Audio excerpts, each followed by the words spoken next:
सुप्रभात बच्चों। मैं आज मुखलाल संस्कृत उपशास्त्री महाविद्यालय बंधु छपरा भोजपुर से ऑनलाइन क्लास के माध्यम से आप सबों को हिंदी व्याकरण में कल के पिछला क्लास में जो हम लोग व्यंजन संधि के नियम जहाँ तक पढ़े थे उससे आगे कुछ और जानकारी प्राप्त करेंगे।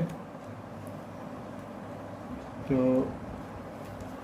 व्यंजन संधि के नियम में हम लोगों ने देखा था कि वर्ग के पहले वर्ण का तीसरे वर्ण में परिवर्तन पहला नियम था। दूसरा नियम था वर्ग के पहले वर्ण का पांचवें वर्ण में परिवर्तन। तीसरा नियम था तत्संबंधी विशेष नियम, और जिसे तत्संबंधी विशेष नियम के बाद हम लोग फिर आज देखें छह संबंधी नियम। तो छह संबंधी नियम में है, यदि किसी स्वर के बाद छह वर्ण आए तो छह से पहले च हलंत वर्ण जुड़ जाता है। जैसे वी प्लस छेद, विच्छेद। स्व जोड़ छंद, स्वच्छंद। वृक्ष जोड़ छाया, वृक्ष छाया। परि जोड़ छेद, परिच्छेद। ये सब इसके उदाहरण हैं। अणु जोड़ छेद, अनुच्छेद। इसी प्रकार इसमें अगला नियम है म संबंधी नियम। तो म हलंत के बाद जिस वर्ण का व्यंजन आता है अनुस्वार उसी के वर्ण का नासिक्य। नासिक में अंग, य, ण, न, म ये सब हलंत, अंग हलंत, य हलंत, ण हलंत, न हलंत, म हलंत अथवा नासिक जो है ये सब नासिक हैं। तो अनुस्वार उसी वर्ग के उसी के वर्ग का नासिक अथवा अनुस्वार बन जाता है। जैसे उदाहरण अहम जोड़ कार बराबर अहंकार हो गया। सम जोड़ किरण बराबर संकीर्ण। इसी प्रकार सम जोड़ बंध, संबंध। इससे उदाहरण है समजोड़ भाव संभव, समजोड़ गत संगत, समजोड़ ताप संताप इत्यादि। इसमें ध्यान रखना है हम लोग को कि शब्द के अंत में अनुस्वार सदैव म हलंत का ही रूप लेता है। अतः सम को हम लोग क्या ये सम ऐसे सम भी लिख सकते हैं। इसको हम लोग ऐसे भी लिख सकते हैं। और म हलंत के बाद यदि य, र, ल, व, दंत, स, तलाभ, श, ह व्यंजन हो तो म हलंत का अनुस्वार हो जाता है। जैसे सम जोड़ हार बराबर संहार। समजोड़ संयोग, समजोड़ रचना संरचना, समजोड़ वर्धन संवर्धन, समजोड़ लाभ संलाभ, समजोड़ सार संसार, समजोड़ युक्त संयुक्त। इस उदाहरण है। इसी प्रकार आगे म हलंत, म से परे यदि म का वर्ण है, म हलंत से परे यदि म वर्ण आए तो म हलंत का दवित्व हो जाता है। द हलंत दवित्व, म हलंत का दवित्व हो जाता है। म से परे यदि म हलंत से परे यदि म वर्ण है तो म हलंत का द्वित्व हो जाता है। जैसे इसका उदाहरण है सम जोड़ मान बराबर सम्मान। इसी प्रकार सम जोड़ मुक्त सम्मुक्त, सम जोड़ मानित सम्मानित, सम जोड़ मिश्रण सम्मिश्रण, सम जोड़ मोहन सम्मोहन इत्यादि। अब इसमें अगला नियम जो है व्यंजन संधि में न का अण है।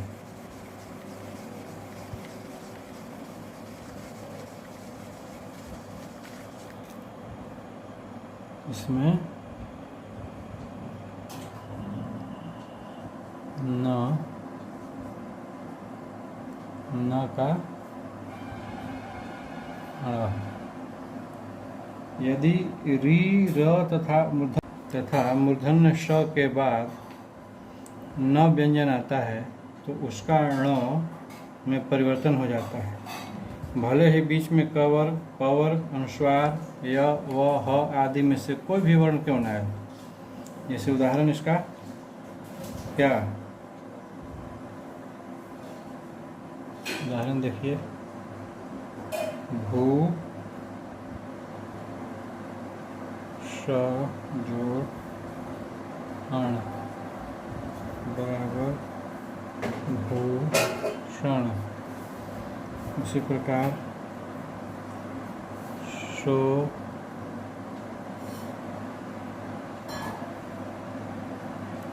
जोड़ अण बराबर शोषण। इसी प्रकार हर जोड़ न हरण विष विष जोड़ नु और विष्णु ये जोड़ना ऋण इत्यादि। इसी प्रकार अगला नियम है, यदि दंत सहलंत का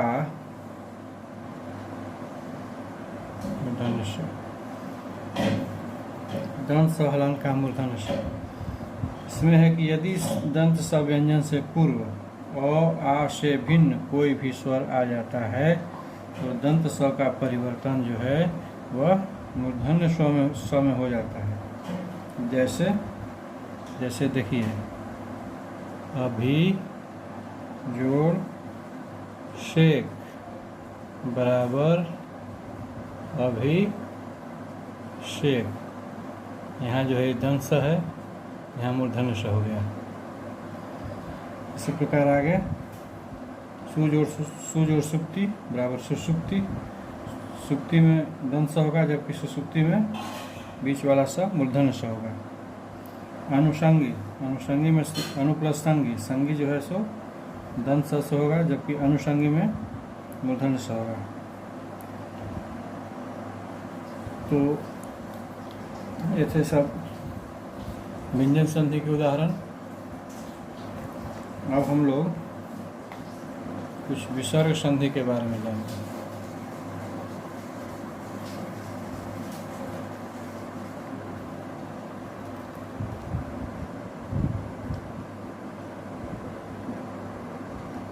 विसर्ग संधि तो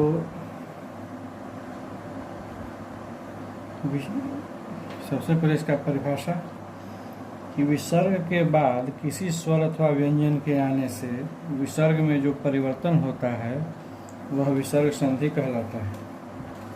फिर से सुन लीजिए, विसर्ग के बाद किसी स्वर अथवा व्यंजन के आने से विसर्ग में जो परिवर्तन होता है वह विसर्ग संधि कहलाता है। या हम लोग कह सकते हैं कि विसर्ग के साथ स्वर या व्यंजन के मेल से जो विकार होता है उसे हम विसर्ग संधि कहते हैं। जैसे इसका भी नियम है, यदि विसर्ग के बाद च छ हो तो विसर्ग का तालव्य सहलंत ट ठ हो। यदि विसर्ग के बाद च छ हो तो विसर्ग का तालव्य स ट ठ हो तो मूर्धन्य स और त थ हो तो दंत स हो जाता है।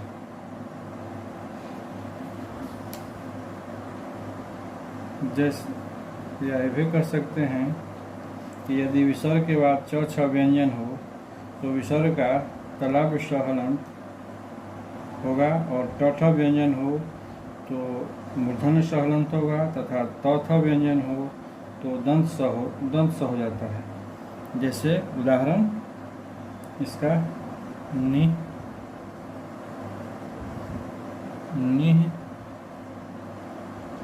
जोड़ चल बराबर निश्चल। इसी प्रकार निह जोड़ ठुर निष्ठुर, धनु जोड़ टंकार धनुष टंकार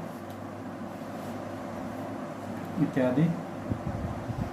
अब इसमें नियम और है, दूसरा अगला नियम, विसर्ग में कोई परिवर्तन न होना।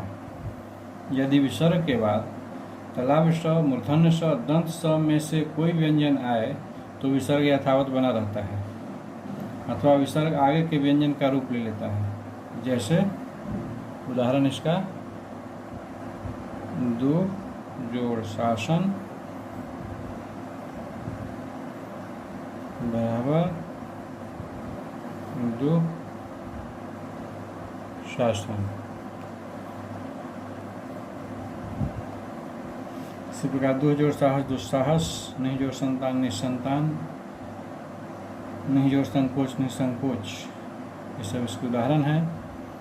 और इसी में एक अगला नियम और है कि विसर्ग के बाद यदि क ख अथवा प फ व्यंजन आए तो विसर्ग में कोई परिवर्तन नहीं होता है। जैसे रजह जोड़ कर्ण बराबर रजह कर्ण, अंतः जोड़ करण अंतःकरण, पयः जोड़ पान पयः पान इत्यादि। लेकिन इसी में यदि विसर्ग के पहले ह्रस्व ई या दीर्घ स्वर हो तो विसर्ग का मूर्धन्य स हलंत हो जाता है। जैसे निह जोड़ कपट बराबर निष्कपट। इसी प्रकार निह जोड़ फल निष्फल, दुह जोड़ कर्म दुष्कर्म, निह जोड़ पाप निष्पाप इत्यादि। इसी प्रकार अगला नियम है विसर्ग को र, मतलब यदि विसर्ग से पहले अ आ से भिन्न कोई स्वर आए और विसर्ग के बाद किसी स्वर किसी वर्ग का तीसरा, चौथा, पांचवा वर्ण या य र ल व ह में से कोई वर्ण हो तो विसर्ग का र हलंत में परिवर्तन हो जाता है। जैसे दुह जोड़ उपयोग बराबर दुरुपयोग,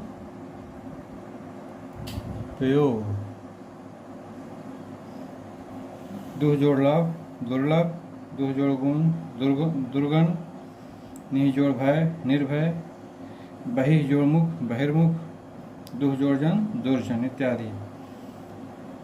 अब देखें हम लोग अ और अह के स्थान पर ओ। यदि विसर्ग के पहले अ स्वर और आगे अ का अ अथवा कोई संघोष व्यंजन, संघोष व्यंजन मतलब किसी वर्ग का तीसरा, चौथा, पांचवा वर्ण अथवा य र ल व ह में से कोई वर्ण हो तो अ और विसर्ग अह के बदले ओ हो जाता है। जैसे मनः जोड़ हर बराबर मनोहर, तपः जोड़ बल तपोबल, मनः जोड़ योग मनोयोग, तमः जोड़ गुण तमोगुण इत्यादि। ये सब इसके उदाहरण हैं। अब विसर्ग का लोप और उसके पूर्व स्वर्ग दीर्घ होगा, उसके बारे में जानिए। यदि विसर्ग के आगे र व्यंजन हो तो विसर्ग का लोप हो जाता है और उसके पहले ह्रस्व स्वर दीर्घ हो मतलब दीर्घ हो जाता है। जैसे निह जोड़ रो, निह जोड़ रो बराबर निरोग, निरोग में दीर्घ होगा, निजोड़ निरोग। इसी प्रकार निह जोड़ रज नीरज हो जाएगा। और इसी में एक और है नियम कि यदि विसर्ग के पहले अ या आ स्वर हो और बाद में कोई भिन्न स्वर आए तो विसर्ग का लोप हो जाता है। जैसे अतः जोड़ एव अतएव। इसी में एक और नियम है कि कुछ शब्दों में विसर्ग का दंत सहलंत हो जाता है। जैसे नमः जोड़ कार, अगर हम लोग नमः जोड़ कार का हो जाएगा नमस्कार, यहाँ विसर्ग लोप होकर के दंत सहलंत हो जाएगा।